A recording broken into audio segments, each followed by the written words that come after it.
David, this little baby behind us is about to celebrate her first birthday. I mean, you were always planning to move to the NGTC car for 2013, but Liam's accident just brought it forward a little bit, didn't it? Yeah, this is the anniversary of the decision. This very circuit last year, obviously Liam Griffin had his little accident just over the back there.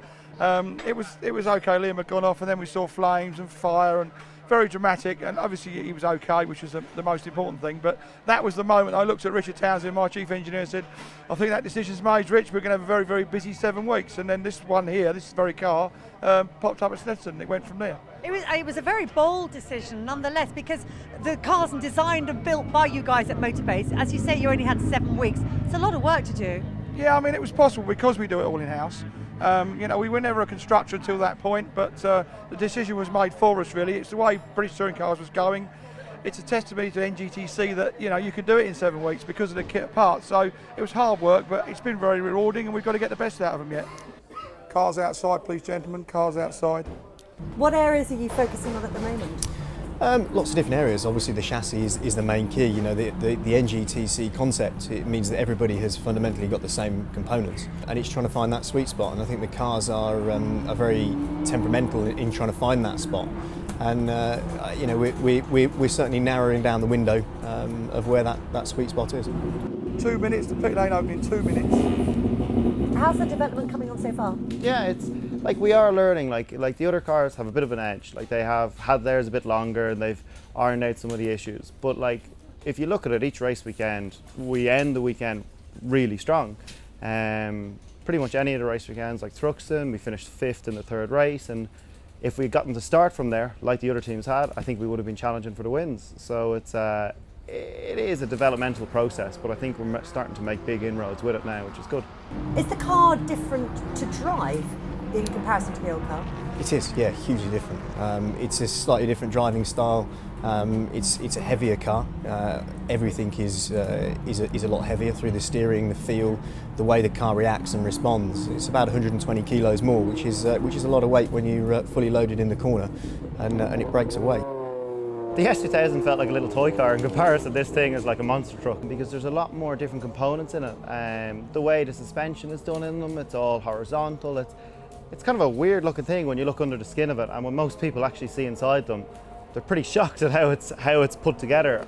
The potential's obviously there in the new car. How far do you think you are away from really unlocking it all? It's a tough championship. This year we struggled with a lot of pre-season testing with the weather being the way it was. We were rained off a lot of them and snowed off, so that hasn't gone in our favour. But it's an ongoing project that it's a constant moving playing field, and we just keep moving with it. We're learning, we're pushing, we're moving along. And I think at the last round at Alton Park, you saw the turn of speed in the car now. It's just we didn't have the luck. Lady Luck's been on her tea break lately. I'm hoping she's going to come off her tea break this weekend and join us for a few races. Well, you've got extra work this weekend because you've got a 3rd NGTC car. Reigning GT champ Michael Caine, who's a regular Motorbase driver, is debuting the new car this weekend. What's the story there? Michael, as you know, has a resident crash test dummy, so bringing a 3rd car out. Michael's here to prove the car, put it through its paces, get it nice and hot, see what breaks, see what doesn't break, and make sure the car's fine for Motorbase to go forward with.